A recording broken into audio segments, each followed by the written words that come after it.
Es clarísimo que dentro de los desafíos energéticos que tiene el mundo actual que nos correspondió vivir enfocado hacia una transición energética justa, se encuentran, por un lado, electrificar todo lo que podamos. En segundo lugar, reducir las emisiones, tanto de gases de efecto invernadero como contaminantes de los sistemas de generación. Y por otro lado, hacer los sistemas energéticos mucho más eficientes. Ahora, cuando pensamos en esas características, llegamos a una situación. Y es que también existe una tendencia en el mundo, creo yo que el mejor adjetivo sería como tribalista. Es decir, no, el mundo va a ser fotovoltaico y eólico con baterías. No, el mundo va a ser solo fotovoltaico. La energía perfecta es esta. Y debemos partir de un principio, y es que termodinámicamente es imposible que exista una fuente de generación libre de impacto ambiental o que sea una bala de plata en la cual coincidan todas las mejores características para la generación de la energía. Y otro asunto importante a tener presente es que si pensamos en las zonas no interconectadas y pensamos en los sistemas aislados, hay un asunto que no solamente ocurre en Colombia, sino que de esa manera opera en la mayoría de los lugares del mundo. Y es que la fuente de generación de estos sistemas radica en los líquidos, especialmente en el diésel, un combustible asociado a la alta emisión de óxidos de nitrógeno y evidentemente también a la emisión de gases efecto invernadero. De tal suerte que hay un desafío también muy relevante en descarbonizar la manera como se genera en las zonas no interconectadas. El concepto de los sistemas híbridos es fascinante porque nos permite coincidir las ventajas y buscar reducir las limitantes y desventajas de cada una de las fuentes de generación. Los sistemas híbridos, estas microredes, tienen características como ayudarnos a disminuir las pérdidas en la transmisión, en la generación, y adicionalmente también tienen otra característica, y es que nos ayudan a que las redes sean mucho más estables. Usualmente, tal vez unas 2 décadas atrás, se pensaba en sistemas híbridos especialmente como algo fundamentado en la generación por fósiles, tal vez un sistema de baterías y algo de paneles solares, pero este concepto afortunadamente ha ido cambiando. Y como les decía, la combinación de estas ventajas hace que los sistemas sean mucho más resilientes. Si ustedes ven, el título de la conferencia está enfocado a la inclusión dentro de estos sistemas híbridos de los reactores modulares pequeños. Mira, pero ¿qué hacemos hablando de energía nuclear dentro de un sistema híbrido?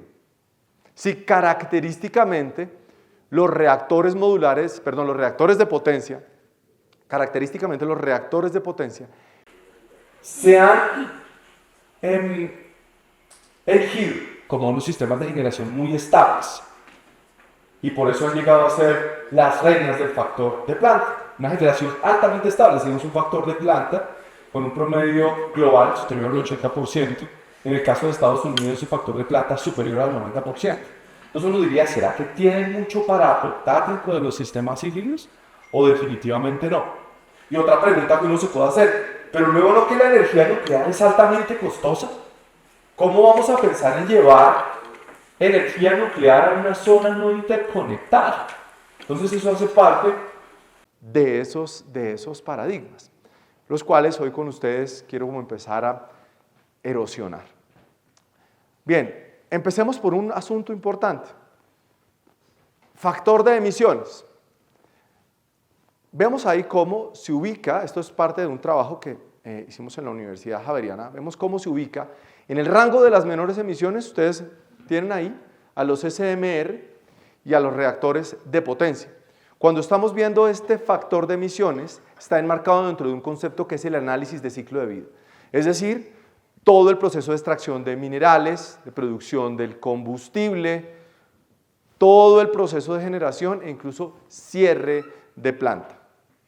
Y vemos cómo ahí se encuentran entonces en ese lugar de menores emisiones estos dos tipos de tecnologías. El diésel está muy cerca al gas, el diésel está un poco arriba de 200 gramos de CO2 equivalente por kilovatio hora de energía.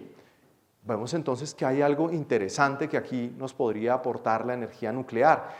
Y acá traigo a colación dos conceptos muy relevantes.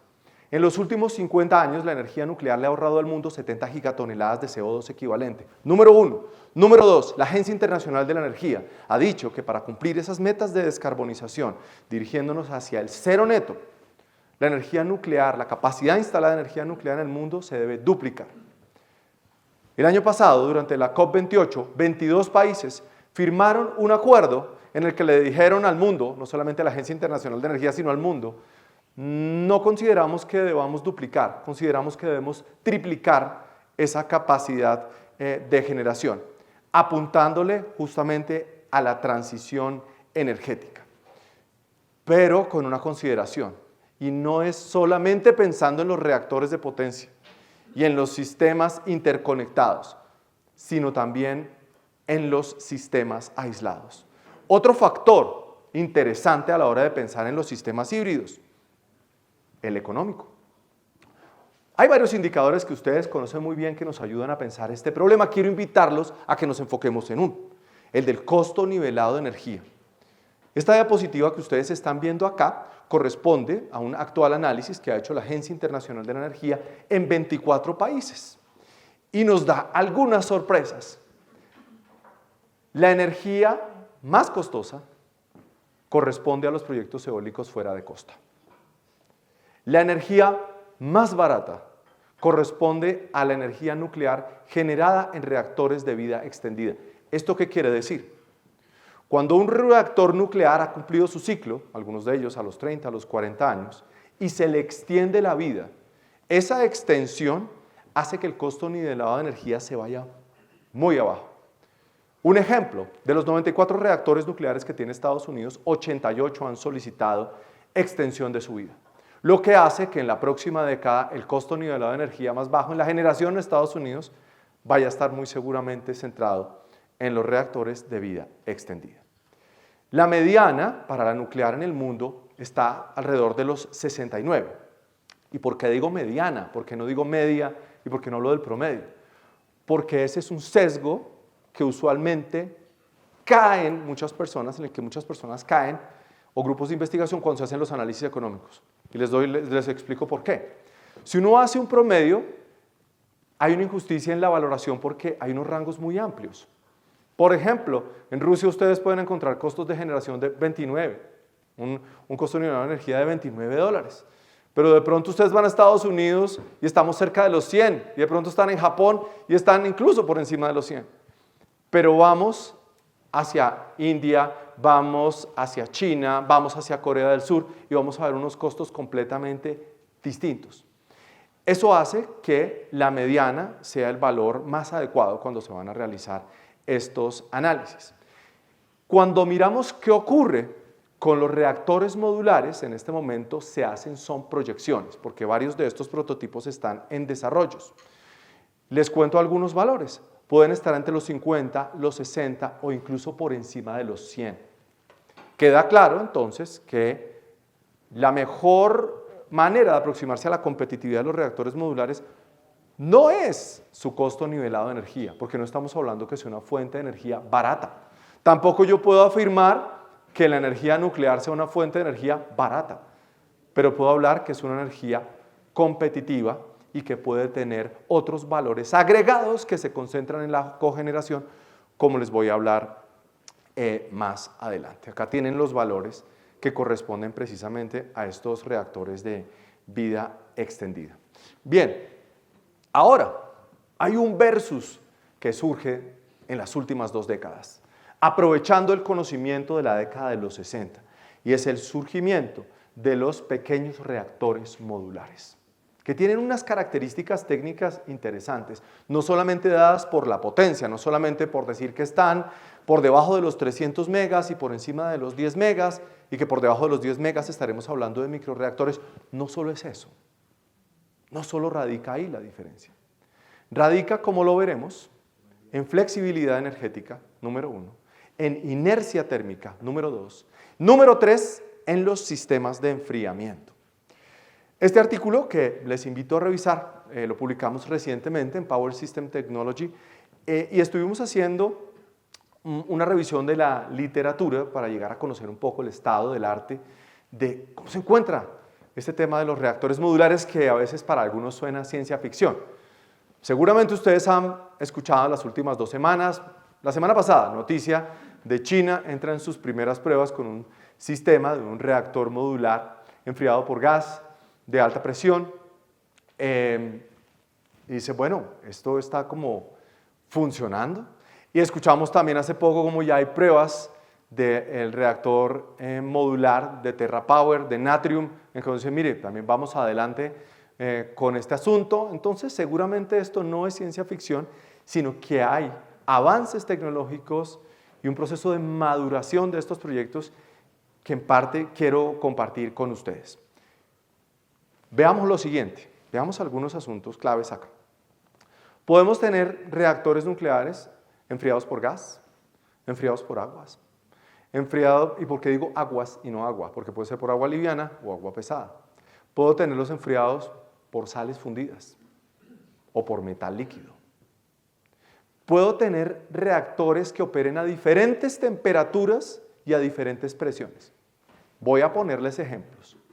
Si yo tengo los reactores enfriados por agua, puedo tener temperaturas entre los 300 grados, más o menos, alrededor de 320 grados, y puedo estar operando alrededor de unos 150 bar. Si miro otro tipo de reactores, por ejemplo, si yo voy a los reactores de sales fundidas, puedo tener unas temperaturas mucho más altas, por ejemplo, 670 grados, y operar a tan solo 4 bar. Entonces ustedes ya empiezan a pensar en varias cosas. Dicen, mayores temperaturas, ¿para qué me puede servir esa temperatura? ¿Para qué me puede servir en términos de seguridad física y tecnológica tener bajas presiones? Estar operando a 4 bar. Otro asunto importante en la diferenciación, las potencias.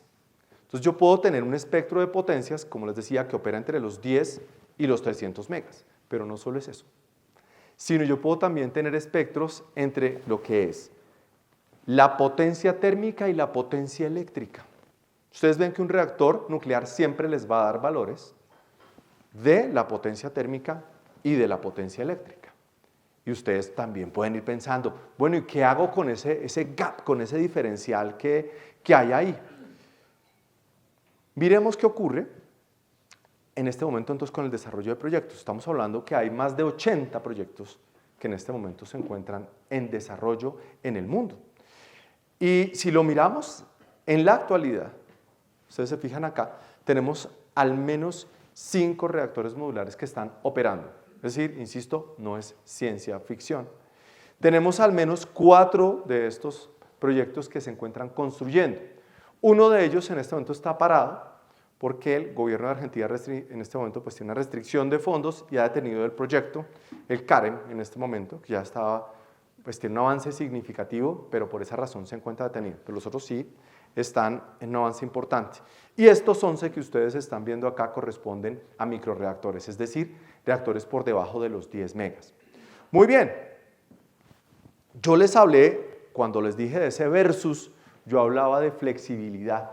Y es que tradicionalmente, cuando hablábamos del tema de los paradigmas, les mencionaba algo, que siempre se ha pensado a los reactores de potencia casi como una línea recta, ¿no? Teniéndolo sea como energía firme, energía de base, una línea recta. Pues este concepto ha ido cambiando con los años. Y los reactores modulares tienen una cualidad, y es que pueden seguir las curvas de demanda. Les hablo de algunos valores para que se hagan algunas ideas. Yo puedo diseñar rampas sin mayor estrés para el sistema de un 40% en una hora. Puedo tener cambios de paso, cambios de subida de potencia rápidos de un 20% en 10 minutos. Puedo llevar un reactor, por ejemplo, de 25% a 100% de su capacidad en 22 minutos. Y algunos de ustedes me dirán, pero pues eso no es mucho, porque si yo lo comparo con una hídrica, si yo lo comparo con una térmica de gas, eso no es mucho. Pero esto implica un cambio tecnológico en la mirada que tenían antes, insisto, los reactores de potencia. Y hay otro asunto adicional. No es ahí donde específicamente está la ventaja de los reactores modulares desde la perspectiva que les quiero compartir en los sistemas híbridos. No es solamente eso. Obvio, es importante que sigan la demanda, pero no está solamente ahí. Ahora, ¿qué hace que tengan mayor flexibilidad energética los SMR? Radica en que tienen una menor inercia térmica por la manera como están diseñados, por sus sistemas de enfriamiento y por la manera como se acoplan a las turbinas. Puede surgir entonces una pregunta. Quiero que nos concentremos en este momento. Fíjense que no he hablado de cogeneración, estoy hablando simplemente de generación de energía eléctrica. Concentrémonos en un asunto, ya que les mencioné la flexibilidad y estas variaciones de potencia. Entonces puedo hacer una pregunta. ¿Cambiar la potencia y generar estas fluctuaciones en un reactor será competitivo económicamente? Les recomiendo este artículo para que lo revisen ya en detalle, en el que se hace un análisis de cómo, utilizando no un reactor, sino varias unidades de pequeños reactores, se pueden llegar a unos puntos de optimización fantásticos cuando se piensa en competitividad económica. Entonces, eso por un lado, en competitividad económica. Ahora, otro asunto. ¿Será que los reactores se pueden integrar bien a las curvas de potencia cuando pensamos en sistemas híbridos? Michelson y su grupo de investigación en el 2023 empezaron a desarrollar, yo creo, una de las mejores revisiones de estado de arte que hay de sistemas híbridos. Y hacen este modelamiento entre sistemas eólicos, sistemas fotovoltaicos, SMR y sistema de baterías. Y llegan a una conclusión. Dicen, mire, cuando se hacen estas combinaciones, se pueden obtener las mejores características de cada uno de esas fuentes de generación. Y cumpliendo las restricciones que pueda tener de flexibilidad, por ejemplo, el SMR, complementado con un sistema de baterías, se pueden aumentar las eficiencias, se pueden generar unos aportes adecuados que incluso puedan extender la vida del sistema de baterías, que puedan hacer también muy eficiente el uso de todos los otros sistemas de generación y se compensen así las deficiencias. Pero esto es un sistema ideal, ¿no? Es un sistema ideal. La realidad es que, pues, así no ocurre, porque no en todo lado existe la posibilidad de tener todas las fuentes de generación. Voy a compartirles un caso de estudio. Esta es una perspectiva netamente académica que desarrollamos para Leticia. Entonces, Leticia tiene estas características. Está en el corazón de la biodiversidad de Sudamérica. Segundo, su generación eléctrica se hace a expensas ¿de qué? De diésel. Una capacidad instalada cercana a los 23 megas. Y cuando empezamos a pensar la posibilidad de desarrollar un sistema eólico, ¿será eso posible? No, definitivamente no. ¿Será que con un sistema de bombeo se puede? Cuando uno empieza a revisar la topografía se da cuenta que tampoco. Porque la elevación más próxima a Leticia, encontramos, estamos hablando de unos 16, 18 metros, está dentro del Parque Nacional Tanimboca, pues evidentemente no se puede hacer ese sistema de bombeo.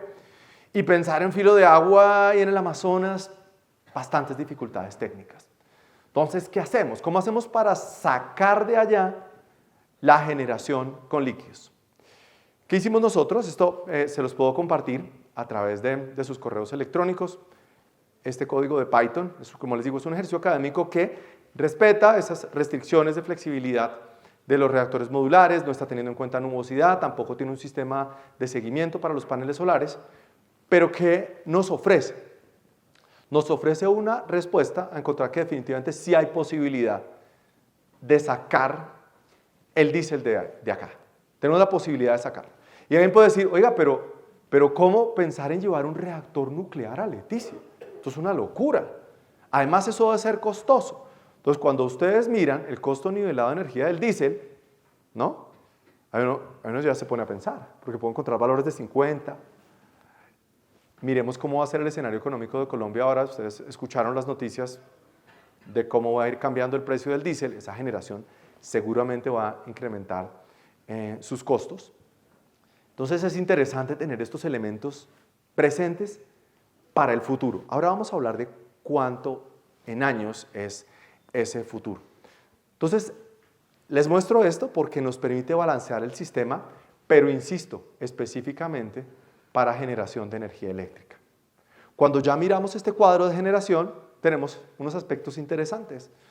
Fíjense cómo de esos 129 megas que se necesitaron en megavatio hora que se necesitaron el día, 86 corresponden al SMR, 43 a la generación solar y encontramos un balance adecuado para la recarga de las baterías. Bien, pero hasta acá yo siento que el análisis se queda corto. O sea, yo me iría de aquí un poco triste de no poderles decir otras cosas, porque aquí solo he hablado de generación de energía eléctrica. Este cuadro que ustedes tienen enfrente, me gustaría que lo miren detenidamente en algunos indicadores. Vamos a empezar por la eficiencia. ¿Cuál es el que sale más castigado en términos de eficiencia? El SMR. Como una térmica, 35%. Miren, por ejemplo, un sistema de bombeo, si yo lo comparo con un sistema de bombeo. Si lo comparo con un sistema de baterías, también sale castigado. Pero ahora quiero que se fijen en el factor de planta.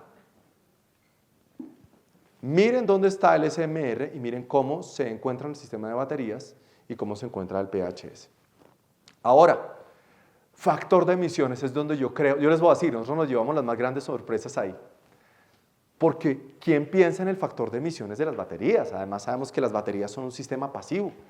Oiga, afortunadamente su costo ha ido bajando, son sistemas de almacenamiento muy favorables a la hora de usar, por ejemplo, terreno, en la estabilidad del aporte que hacen al sistema, pero miren las emisiones.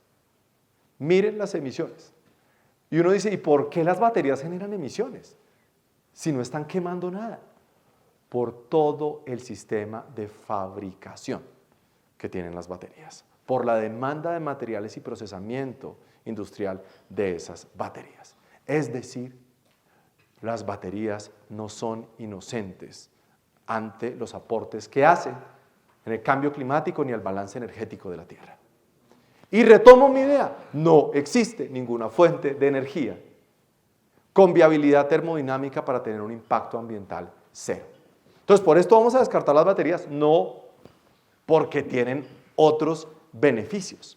Ahora, quiero que se fijen, y bueno, miren ahí cuál es el que tiene menos aporte de emisiones, ¿no? SMR. Ahora quiero que miren la intensidad del uso del suelo. Esta es una variable de la que poco se habla. Ustedes van a los diferentes eventos que hay de transición energética y siempre se habla de las emisiones de carbono y las emisiones de carbono, pero hay que ir mucho más allá.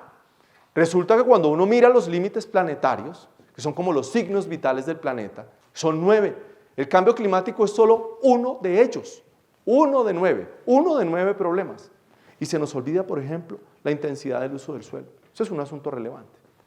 Limitantes también que tenemos en Colombia para pensar en este tipo de sistemas. Fíjense que no hay una regulación específica para la generación nuclear. Esto es una limitante. Bien, ahora quiero que nos salgamos de la generación eléctrica. Ya, está acá ya nomás la generación eléctrica. Entonces ustedes ahora, por favor, devuélvanse cuando les dije que marcaran ahí unas ideas. Yo les hablé de, pensemos, ¿qué hacemos con esa eficiencia del 35% y el resto qué? Pensemos en ese diferencial que había entre la potencia térmica y la potencia eléctrica. ¿Qué hacemos con eso?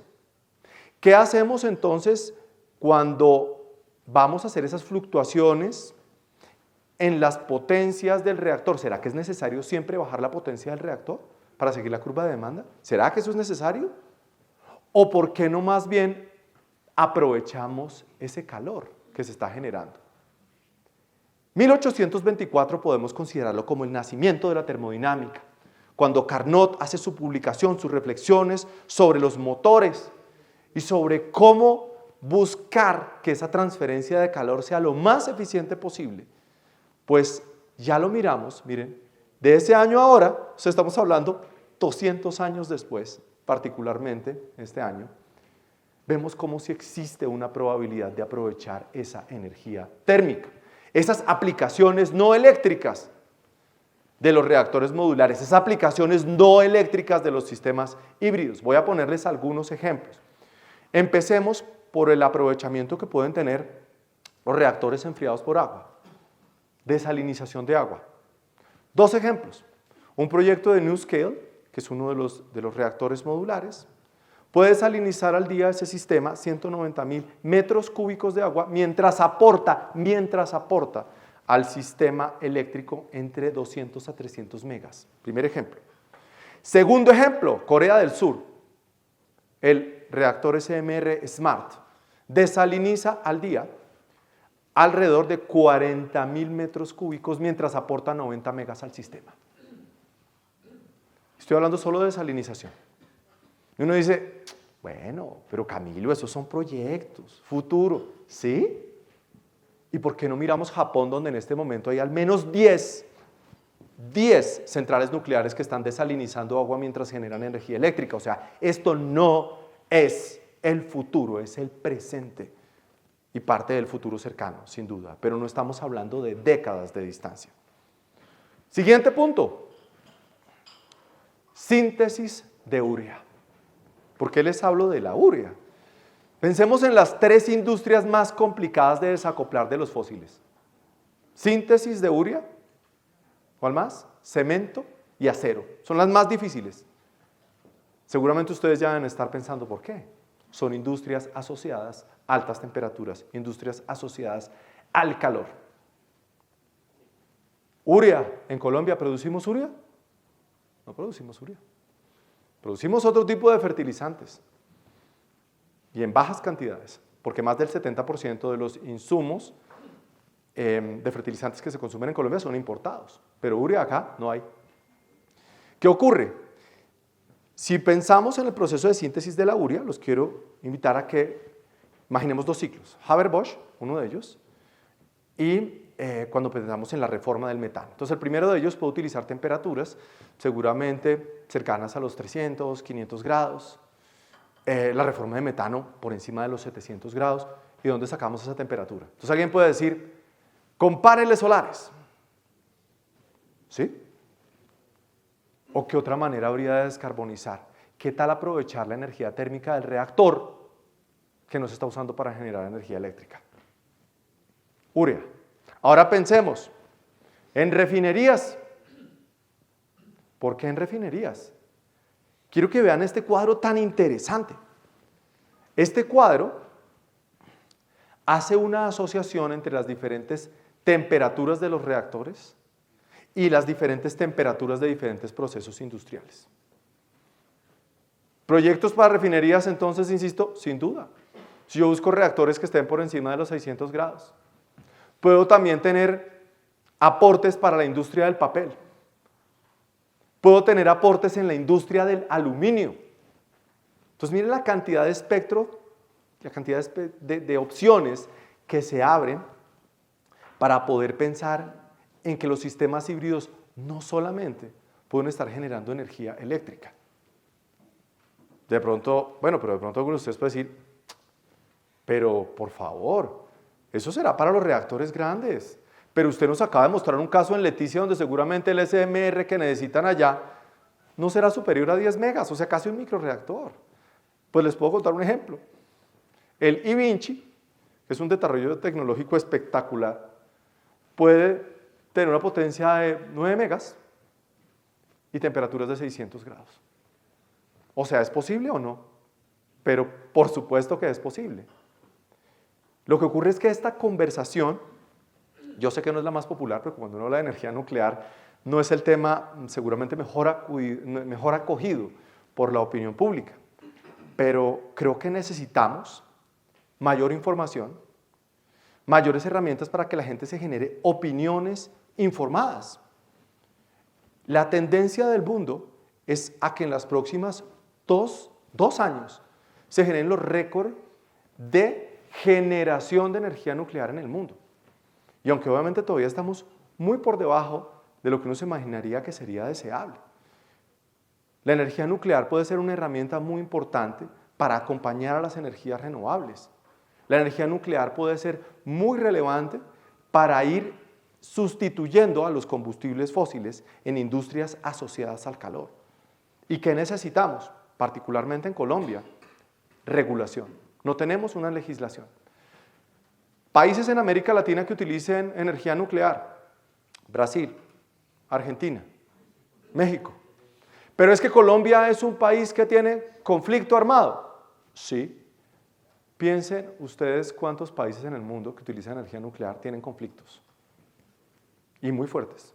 Nomás piensen en Ucrania, donde está la central de energía nuclear más grande de la Unión Europea.